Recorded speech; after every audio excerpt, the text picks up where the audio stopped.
Bem, pessoal, vamos lá, né? Agora vai. Boa tarde a todos. E o Supremo Tribunal Federal ontem, que papelão, tenho certeza que você não gostou. Aliás, quem pode gostar? Na verdade, nesses 5 anos da Operação Lava Jato, esse foi o golpe mais violento contra a Operação Lava Jato. Eu não tenho nenhuma dúvida que enfraquece, que cria dificuldades incríveis. Essa transferência de responsabilidade da Justiça Federal para a Justiça Eleitoral só favorece a impunidade. Vamos deixar de lado os preciosismos jurídicos, né, e constatar com clareza: a decisão do Supremo Tribunal Federal afronta a sociedade. Não há como não afirmar desta forma. Trata-se de uma trombada na aspiração nacional. Afinal, a Operação Lava Jato passou a ser uma esperança da nossa gente de que estamos caminhando para uma nova justiça no Brasil, onde todos seremos iguais perante a lei e onde a justiça derrotará sempre a impunidade. A Operação Lava Jato se constituiu nesta esperança. Ela foi, sem sombra de dúvidas, um marco na nossa história. Esse golpe sofrido ontem é de consequências imprevisíveis. Eu não posso afirmar. O que eu posso dizer é que, em primeiro lugar, deveria estar a prioridade para a sociedade, que é a Operação Lava Jato eficiente, com a instrumentalização necessária para cumprir bem o seu dever e oferecer os resultados que o povo brasileiro exige. E o Supremo não contribuiu no dia de ontem de forma alguma. O Supremo promove um retrocesso. Eu não sei quais serão as consequências. Uns dizem, olha, algumas condenações poderão ser anuladas, outros dizem, não há hipótese de anulação das condenações. Mas não há dúvida que a Justiça Eleitoral não é aparelhada para o julgamento de ações complexas. Essa transferência de responsabilidade, portanto, beneficia os malandros, os marginais do colarinho branco, sobretudo os marginais do colarinho branco. Então é evidente que nós não podemos apoiar essa iniciativa. É bom dizer que a Justiça Eleitoral não está aparelhada e mais. 1/3 dos juízes são advogados militantes. Ocorre muitas vezes que durante o dia o advogado prepara a defesa do réu e à noite se torna juiz para julgá-lo. Esta é a possibilidade real neste caso. Portanto, deixando de lado, vamos de novo as peculiaridades jurídicas, né, ou o preciosismo jurídico. O que importa é essa aspiração nacional de mudança que é latente. Depois nós verificamos que o presidente do Supremo Tribunal Federal quer investigar promotores, procuradores da Operação Lava Jato e auditores da Receita Federal, alegando supostas calúnias e, evidentemente, isto me faz lembrar de uma tática da marginalidade.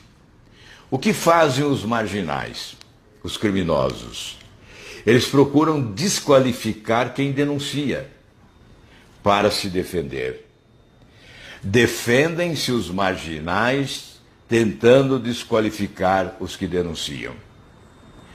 O Supremo não pode agir desta forma. O presidente do Supremo não pode adotar um procedimento desta natureza, procurando, ao anunciar uma investigação para alcançar procuradores da Lava Jato e auditores da Receita Federal, desqualificar aqueles que tentaram cumprir o dever, investigando na Operação Lava Jato e na Receita Federal, auditando as contas de ministro do Supremo Tribunal Federal.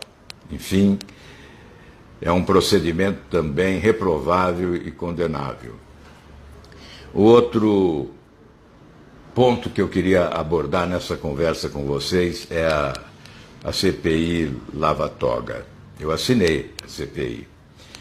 Aliás, não poderia ser diferente, eu adotei como prática o combate à corrupção sempre, né, em todos os momentos, desde o primeiro momento. E quando há uma denúncia, há que se investigar. Obviamente, quando você propõe uma CPI, você não está seguro de que vai condenar alguém. Eventualmente, você pode absolver. Você pode oferecer um atestado de boa conduta. Portanto, quem não deve não tem por que temer. Eu tenho um histórico em relação às CPIs que me obriga a assinar todas elas, por uma questão de coerência. Quando governador, houve um desvio na Secretaria de Saúde e deputados de oposição quiseram instalar uma CPI. Eu pedi que todos assinassem, que todos os deputados assinassem o requerimento propondo aquela CPI na Assembleia do Paraná. Ocorre que fui mais rápido, instaurei o inquérito administrativo, investiguei, revelei os fatos, com transparência divulguei e encaminhei ao Ministério Público. A CPI não se instalou, não houve necessidade. No Congresso Nacional, no Senado Federal, à época do governo Fernando Henrique Cardoso, eu fui expulso do PSDB por ter assinado uma CPI para investigar a corrupção no governo. Integrante do PSDB à época, assinei a CPI, exatamente porque adoto esse comportamento de coerência. Fui expulso e as consequências foram terríveis, não é o caso agora de dissertar sobre elas. O prejuízo pessoal foi enorme. Prejuízo, inclusive, em relação à minha trajetória política. Fiquei desarmado, desestruturado, desaparelhado politicamente e desperdicei oportunidades de ascensão política. Enfim, cumpri o meu dever, fiquei com a consciência tranquila.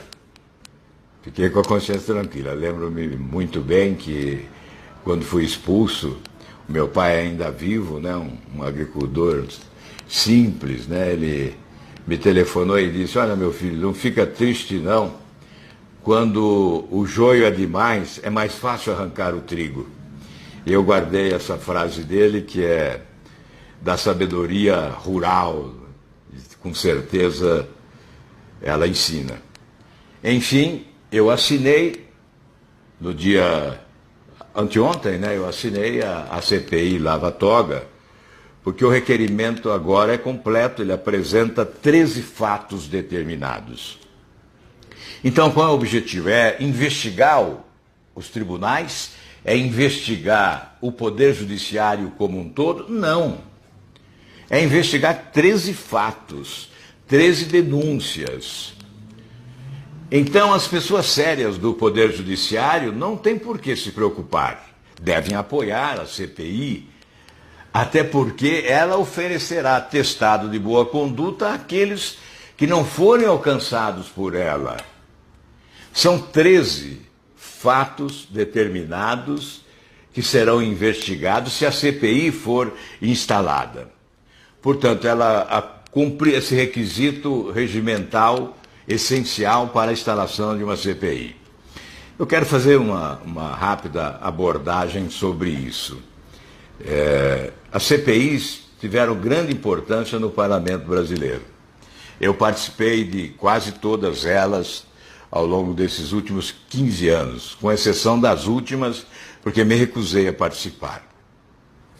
As CPIs que participei num primeiro momento, CPI do futebol, CPI da terra, CPI do mensalão, CPI dos correios, CPI dos bingos, enfim, foram CPIs que produziram efetivamente. Depois, o governo do PT aprendeu a dominar a CPI. E elas passaram a ser abafadas e não conseguiam revelar os fatos. Eram instaladas para esconder e não para revelar. A partir daí, eu me recusei a participar delas. Não participei mais das CPIs. Hoje nós temos um novo Senado. Temos 49 novos senadores. Dos 81, 49 assumiram agora. Portanto, é um outro ambiente e eu tenho alguma esperança de que esse Instituto da CPI possa ser reabilitado e ele possa realmente produzir resultados interessantes para o país. Então vamos a isso, não é? Vamos aguardar agora os procedimentos do presidente do Senado para a instalação desta CPI. Vamos aguardar para ver se não surgem novidades, retiradas de assinaturas e etc. Bem, hoje me indagaram, um jornalista do Globo indagou. Está havendo um conflito entre os poderes? Eu disse, não. O verdadeiro conflito é o conflito dos poderes com a sociedade. Está havendo um divórcio entre os poderes, e aí eu me refiro aos 3 poderes, e a sociedade. Um divórcio entre as instituições públicas e o povo brasileiro. Vocês se lembram que durante a campanha eu repetia incansavelmente que havia esse divórcio e eu defendia a refundação da República, porque este divórcio nega a existência da República. A República que temos mais parece com o Império. O Supremo age muitas vezes ditatorialmente, como ocorreu ontem. Isso é próprio do Império e não da República. Muitos não entenderam bem a pregação que fiz durante a campanha eleitoral, propondo e assumindo o compromisso da refundação da República. Ontem o Supremo consagra a tese do divórcio. Esse divórcio se torna cada dia mais visível. As instituições públicas distantes das aspirações da nossa gente. Se isso ocorreu lá na Bahia há mais de 120 anos, né? Quando isso, no interior da Bahia, houve aquela revolta popular contra o governo, porque a população era massacrada, ignorada.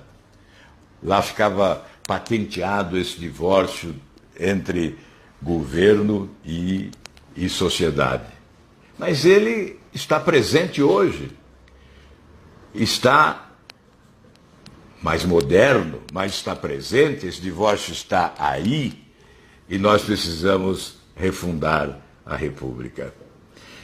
Eu tenho que lamentar profundamente a decisão de 6 ministros do Supremo Tribunal Federal e tenho que aplaudir 5 ministros que tiveram a sensibilidade de ouvir o reclamo popular.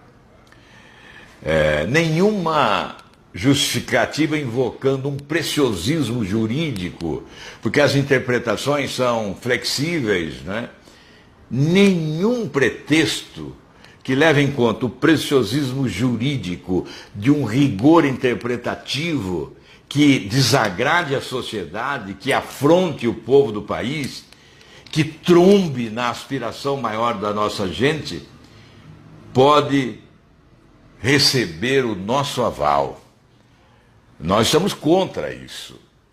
Nós temos que nos colocar contra isso. Veja, eu vou insistir mais uma vez antes de terminar esta conversa com vocês. Tem uma coisa muito importante que está ficando em segundo plano. Eu não me conformo com isso. Eu não entendo como é possível alguém reivindicar uma nova justiça sem acabar com o foro privilegiado. Eu não entendo como alguém possa acreditar numa nova justiça preservando o foro privilegiado. Sendo contemplativos com essa estratégia protelatória que tem por objetivo salvaguardar o interesse de marginais da política, da administração pública, que cometeram ilícitos e que estão sendo protegidos por esse manto execrável do foro privilegiado. Não, eu não entendo como a nossa imprensa pode ficar omissa, como algumas lideranças políticas podem ficar caladas e como alguns movimentos, inclusive, que se dizem responsáveis pelas mudanças que ocorreram no país durante o processo eleitoral, possam ficar também omissos. Olha, em 2013 a população foi para a rua fazer o quê? A população brasileira foi para as ruas em 2013, a partir de 2013, em várias oportunidades, exigir mudanças. Exigir uma nova justiça. Mas como nós vamos consagrar uma nova justiça no país se nós não acabarmos com o foro privilegiado? Eu indago, se fosse um projeto de origem popular, haveria esse silêncio em relação a ele na mídia nacional? Ou estariam estampando manchetes? Por quê? É porque é de autoria de um modesto senador que esse projeto fica empacado. Desde 2013 nós estamos brigando para acabar com o foro privilegiado de mais de 55 mil autoridades no Brasil. É porque é de autoria de um parlamentar. Por que essa dificuldade de dar crédito a alguém na política do país? E de dar só espaço para o negativo, para o escândalo, para o crime, para o roubo, para a corrupção? Não há necessidade de divulgar o nome do autor. Divulguem a causa. Divulguem a causa. Exijam comportamento, atitude, providência em relação a uma causa essencial para o país. É isso que nós estamos reivindicando. Não quero saber dos méritos da vitória, da iniciativa, não quero saber nada disso, não importa. Deixa isso para lá. Não sei nem se eu serei candidato alguma vez mais na vida. Não é isso que importa. O que importa é a coerência, é a postura, é a atitude. Ou eu quero uma nova justiça ou estou mentindo. Por que o presidente da Câmara não coloca em votação o projeto? Qual é a razão? Não adianta trazer pretextos que gostaria de alterar o projeto, porque alterar é para camuflar, é para mistificar, é para escamotear a verdade. Como diz um ex-ministro do Supremo Tribunal Federal, ou você quer ou não quer acabar com o foro privilegiado. Se quer acabar com o foro privilegiado é desta forma, é acabando com ele. Não é inventando desvios, subterfúgios, não. É acabando mesmo com o foro privilegiado. Por que acabar com o foro privilegiado? Quero um exemplo recentíssimo, né? Nesses 5 anos, 151 pessoas foram condenadas aqui em Curitiba, na República de Curitiba. E lá no Supremo Tribunal Federal, apenas um deputado foi condenado.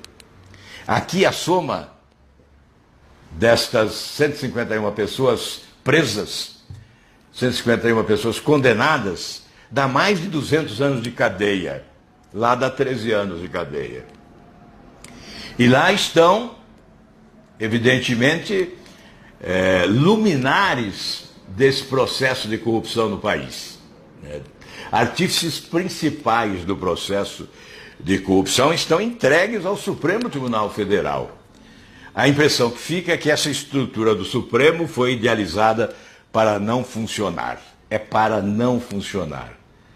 Então, se nós acabarmos com o foro privilegiado, todos esses luminares a que me referi, entre aspas, né, esses artífices principais desse grande escândalo de corrupção que a Operação Lava Jato investiga, serão tratados aqui como cidadão, não serão mais colocados no alto desse pedestal de privilegiados, como se fôssemos diferentes diante da lei no país. Aí sim nós poderemos dizer, o artigo 5º da Constituição está sendo respeitado. Lá diz que somos iguais perante a lei, mas não somos. porque lá há o dispositivo que nós estamos excluindo agora com o nosso projeto. Esse dispositivo é que introduziu essa aberração do foro privilegiado. Não existe em nenhum outro país do mundo nada igual ou parecido ou muito próximo do que ocorre no Brasil em matéria de privilégio das autoridades. Então somos um país atrasado, somos um país do retrocesso, e o fim do foro vai significar um salto civilizatório. Nós vamos avançar sim na direção de uma nova justiça, superando todas essas dificuldades. Enfim, para concluir, eu falei que a justiça eleitoral não é aparelhada para julgar ações complexas, ações criminais complexas que envolvem políticos, essa mistura de caixa 2 com corrupção. Isto é visível. O próprio ministro Sérgio Moro acaba de dizer isso, tantos outros, Joaquim Barbosa afirma a mesma coisa. Ontem eu vi a Raquel Dodge dizendo que, na opinião dela, essa decisão do Supremo não vai alterar condenações já realizadas, mas ouvi o ministro Marco Aurélio dizendo que sim, que esta decisão de ontem pode anular condenações já concretizadas. Então, eu particularmente não sei o que ocorrerá. Não sei, só o tempo dirá. O que eu sei é que foi um golpe terrível na Operação Lava Jato e uma afronta ao povo brasileiro. A Justiça Eleitoral não tem estrutura e não está aparelhada para esse julgamento, mas ela gasta muito do dinheiro público. Em 2017, sem eleição, foram 7 bilhões, mais de 7 bilhões de reais. E você sabe, o Brasil tem um modelo próprio de justiça eleitoral. É o único, modelo único. Os outros países do primeiro mundo não possuem a justiça eleitoral. Existe outro mecanismo para a administração dos pleitos eleitorais. Agora, aqui no Brasil, você vai a Brasília e olha a sede do Tribunal Superior Eleitoral, você pensa que está em Dubai, na frente de um hotel de 5 estrelas. Eu nunca fui a Dubai, um dia pretendo ir, mas eu vejo as fotografias. Essa sede do Supremo Tribunal Federal em Brasília é um escárnio à pobreza. É algo maravilhoso. E resolve? Não resolve. 7 bilhões de despesa em 2017, mais de 7 bilhões, sem eleições, é um cabide de emprego. Portanto, isso é que tem que ser visto, isso é que tem que ser considerado. E nós estamos aqui exatamente para dizer aquilo que nós pensamos, que muitas vezes reflete exatamente o que você pensa e gostaria de dizer e muitas vezes não pode. Pode continuar nos acompanhando, mandando as suas mensagens, os seus comentários, as suas sugestões, as suas críticas. Pode continuar se puxando a minha orelha se for necessário, mas eu estou aqui para repercutir aquilo que você quer. Eu só pretendo fazer, como senador, nesses 4 anos de mandato que ainda tenho, aquilo que você deseja. Evidentemente, aquilo que as pessoas lúcidas desejam. Obviamente, me perdoem a força de expressão, mas há idiotas que querem corrupção, sujeira, lambança, incompetência, aí eu não posso. Mas aquilo que você que é lúcido, inteligente, preparado, ou você que tem noção do tempo, você que tem sensibilidade humana, você terá sempre aqui o seu porta-voz à sua disposição. Um grande abraço, um ótimo sábado, não, hoje é sexta ainda, então um ótimo final de semana a todos vocês.